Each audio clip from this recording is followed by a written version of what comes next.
და ბოლოს მესამე საფეხური. მესამე საფეხური განკუთვნილია 10-12 წლის კონტინგენტისათვის, რომელიც მთლიანად ეთმობა საქართველოს გეოგრაფიის შესწავლას.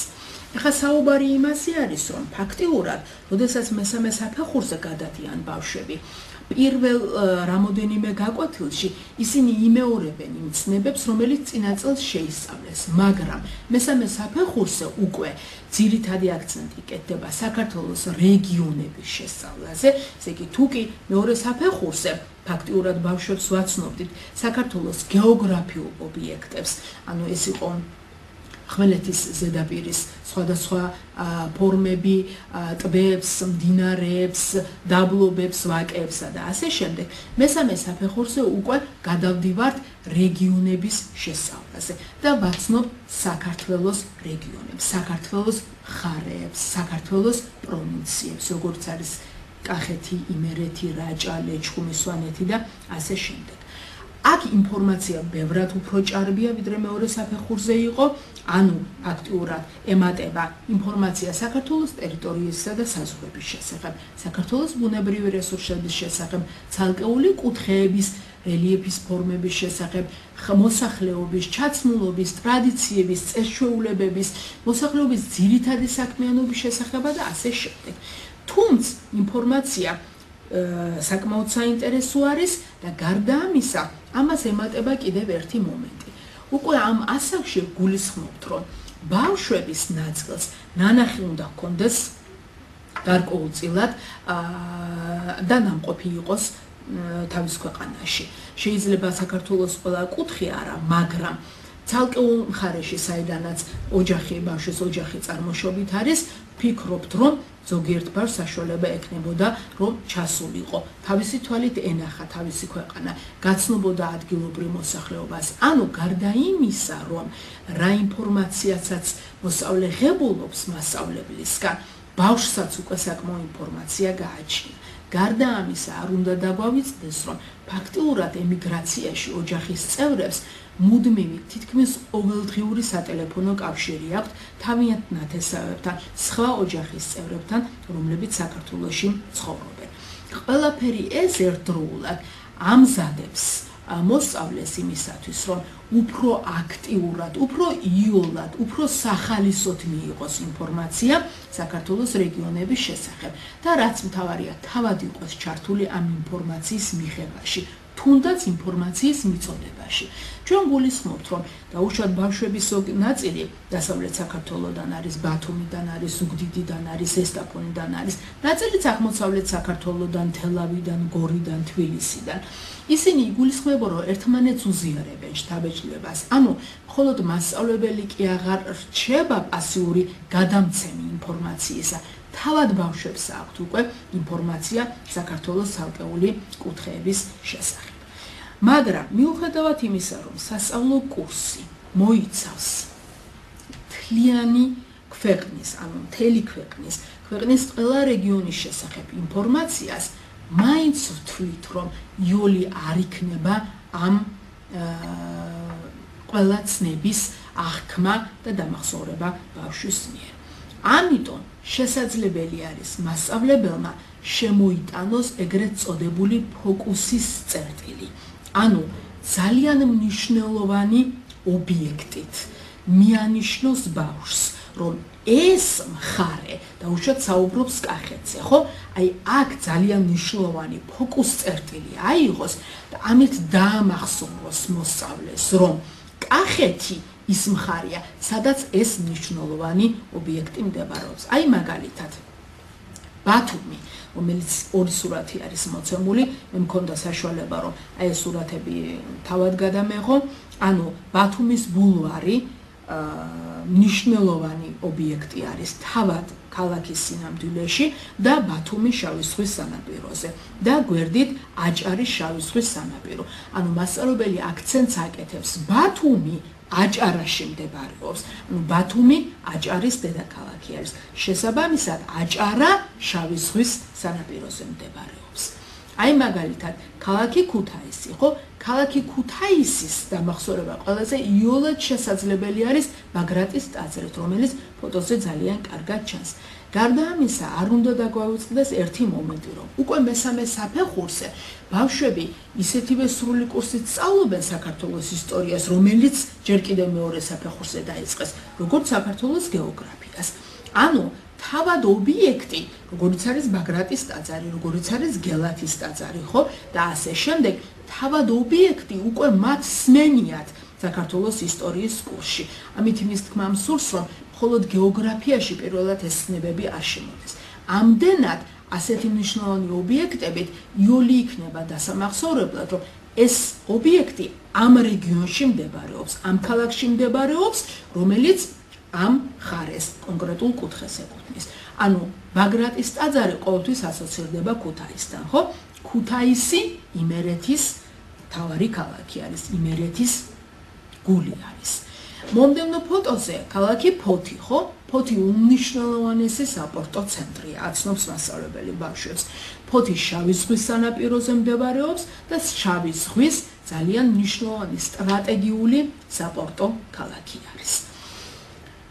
გარდა ამისა, აი როდესაც ერთად იყრის რამდენიმე ცნება თავს, ფიზგეოგრაფიული ობიექტი და ეკონომიკურ გეოგრაფია, ან ადმინისტრაციულ-ტერიტორიული ერთეული. ერთმანეთს ედება რამდენიმე ფენა ინფორმაციისა. აი ამას გულისხმობ, როდესაც ვამბობ, რომ ცოტა რთულია დასამახსოვრებლად. მომდევნო სლაიდზე მოცემული არის ჭაობის მცენარეულობა კოლხეთის ეროვნულ პარკში. აი როდესაც საუბრობთ ინფორმაციის სირთულეზე, ინფორმაციულ ტევადობაზე, აი აქ მოვიაზრებთ სწორედ იმას, რომ ერთმანეთს როგორც ფენა ისე ედება ფიზგეოგრაფიული ინფორმაცია, ფიზგეოგრაფიული ობიექტები, ადმინისტრაციულ-ტერიტორიული ობიექტები, ეკონომიკურ-გეოგრაფიული ობიექტები და ასე შემდეგ. ამიტომ მიგვაჩნია ძალიან მნიშვნელოვნად, რომ ავიღოთ ერთი რომელიმე ფოკუსის წერტილი და მის ირგვლივ ვეცადოთ, როგორც მოსაჭიდი ობიექტი ისე იყოს, მის ირგვლივ ვეცადოთ, რომ ბავშვმა დაიმახსოვროს სხვა პარამეტრები, სხვა ერთეულები. აი მაგალითად, ჭაობის მცენარეულობა ვიზუალურადაც საინტერესოა ბავშვს, რომ წარუდგინოთ. ვაჩვენებთ სლაიდზე, რომ ჭაობის მცენარეულობა დაცულია კოლხეთის ეროვნულ პარკში. კოლხეთის ეროვნული პარკი კოლხეთის დაბლობზე მდებარეობს, ახლოს ქალაქ ფოთთან. აი ეს ერთდროულად იქნება ძალიან მნიშვნელოვანი იმისათვის, რომ ბავშვმა შეძლოს დამახსოვრება მოცემული ობიექტისა. აღმოსავლეთ საქართველოში შესანიშნავი ობიექტი არის ალაზნის ველი, ქალაქი სიღნაღი და რეგიონი კახეთი.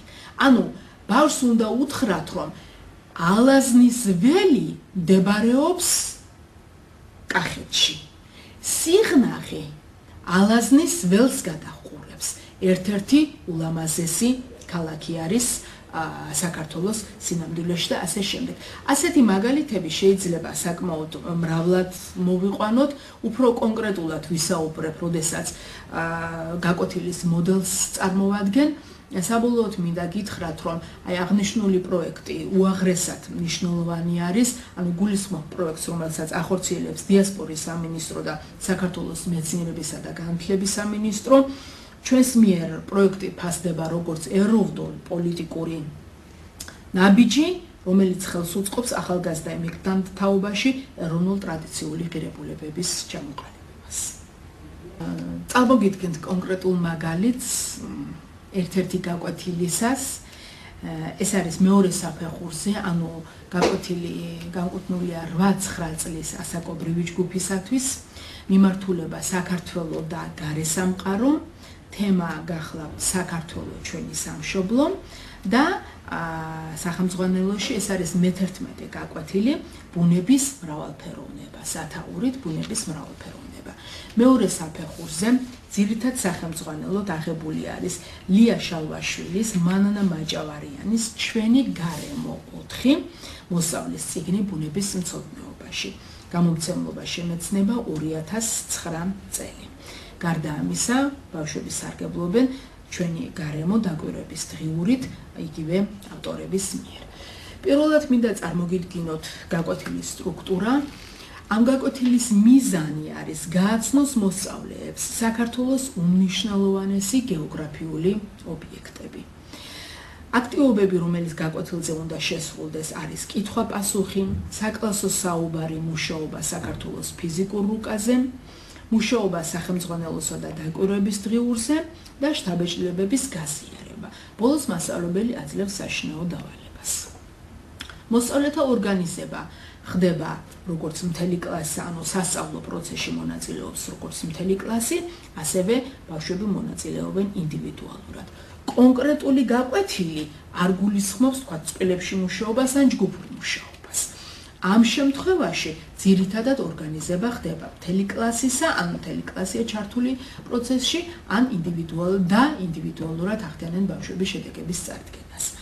დროის განაწილება შემდეგნაირად არის 5 წუთი ეთმობა კითხვა-პასუხს, 15 წუთი საკლასო საუბარს და მუშაობა საქართველოს ფიზიკურ რუკაზე, 5 წუთი მუშაობა სახელმძღვანელოსა და დაკვირვების დღიურზე, 3 წუთი შთაბეჭდილებების გაზიარება და 2 წუთს მასწავლებელი ტოვებს საშინაო დავალების ასახსნელათა და მისაცემად. რესურსებიდან გამოიყენება სახელმძღვანელო, დაკვირვების დღიური, საქართველოს ფიზიკური რუკა და პრეზენტაციის ფორმატი. ფასდება შემდეგ უნარები, კვლევის უნარები, დაკვირვება და მონაცემთა ჩაწერა, ხოლო სააზროვნო უნარ-ჩვევებიდან ანალიზი და შემოქმედებითი აზროვნება. ესე იგი, შემოთავაზებული აქტივობები. ეხლა როგორ ემზადება მასწავლებელი კლასში გაკვეთილის გადასაცემად. მასწავლებელი იმისათვის, რომ ჩაატაროს სხვადასხვა აქტივობები, შემოთავაზებული აქტივობები, კლასში ახდენს საქართველოს ფიზიკური რუკის დემონსტრირებას, ანუ კლასში ოთახში გაკრულია საქართველოს ფიზიკური რუკა და სასურველია მატერიალურ-ტექნიკური ბაზა იძლეოდეს საშუალებას, რომ პროექტორის საშუალებით პრეზენტაციის რეჟიმში მოახდინოს მასალის დემონსტრირება. პირველი რითაც მასწავლებელი იწყებს გაკვეთილს, ეს არის კითხვა-პასუხის რეჟიმი, რომელიც ფაქტიურად მიმართული არის წინა გაკვეთილზე ახსნილი მასალის, როგორც გამოსაკითხად, ასევე შეხსენების მიზნით. ანუ მასწავლებელი სვამს შეკითხვებს, გაიხსენეთ, რომელ კონტინენტზე მდებარეობს საქართველო, რომელზეც მან ისაუბრა უკვე წინა გაკვეთილზე. ბავშვები პასუხობენ, რომ ფაქტიურად საქართველო მდებარეობს ევროპისა და აზიის კონტინენტის შუა საყარზე. რითაც ძალიან მნიშვნელოვანი ხდება მისი გეოგრაფიული მდებარეობა. რა ესაზღვრება მას ჩრდილოეთით და ბავშვები ხსნიან, რომ ჩრდილოეთით საქართველოს ესაზღვრება კავკასიონის ქედი. რომელი მხრიდან ესაზღვრება საქართველოს შავი ზღვა. ბავშვებმა უკვე იციან ჰორიზონტის მხარეების შესახებ და იციან, რომ დასავლეთიდან საქართველოს სწორედ შავი ზღვა ესაზღვრება. თქვენის აზრით, კითხულობს მასწავლებელი, საქართველო ბარის ქვეყანაა თუ უფრო მთაგორიანი ქვეყანაა? წინა გაკვეთილზე ბავშვებმა უკვე იციან საქართველოს ზოგიერთი ოროგრაფიული ობიექტის შესახებ. თავად სიტყვა ოროგრაფია, რა თქმა უნდა, მასწავლებელს მათთან არ უხსენებია, მაგრამ სხვადასხვა ფიზგეოგრაფიული მაღალმთიანი რეგიონების შესახებ, ობიექტების შესახებ, მათ უკვე შეისწავლეს და ისაუბრეს ამის შესახებ. ეს არის კავკასიონის მთავარი ქედი, ეს არის სამხრეთ საქართველოს მთიანეთი, რომელიც ძირითადად ქმნის საქართველოს უმეტესწილად მთაგორიან რელიეფს, ლიხის ქედი აგრეთვე, ვიდრე დაბლობ ქვეყანად წარმოადგენს მას. რომელი მთიანეთი მდებარეობს საქართველოს სამხრეთ ნაწილში? ეს ცნობილი არის ბავშვებისათვის. რას უწოდებენ სივრცეს კავკასიონსა და სამხრეთ მთიანეთს შორის? ბავშვები პასუხობენ, რომ ეს არის მთათაშორისი ბარი, ფაქტიურად, რომელიც ამ ორ მთიანეთს შორის არის მოქცეული. რა და რა სახელებით მოიხსენიებენ მყინვარწვერს საქართველოს სხვადასხვა კუთხეში? აქ ბევრი ვერსია შეიძლება იყოს, იმიტომ რომ თავად სხვადასხვა სახელი ბავშვებს სახელმძღვანელოში აქვს მოყვანილი, მას უწოდებენ ხევის პატარძალს, მას უწოდებენ ყაზბეგის მთას, მას უწოდებენ მყინვარწვერს და ასე შემდეგ და ასე შემდეგ. ანუ ფაქტიურად წინა მასალის გამოკითხვა ამით ამოიწურება. საშინაო დავალების გამოკითხვას ამით მოიწურება, თუ კი ვთქვათ საშინაო დავალებად მასწავლებელს მიცემული არ ქონდა დაკვირვების დღიურში გარკვეული მონაცემების წარდგენა. ამის შემდეგ მასწავლებელი უკვე გადადის ახალ მასალაზე, ხსნის ამ მასალას და აწვდის ახალ ცნებებს მოსწავლეებს. ჩვენ ვაგრძელებთ საქართველოს რუკის შესწავლას და დღეს რამოდენიმე ახალ გეოგრაფიულ ობიექტს გავეცნობით.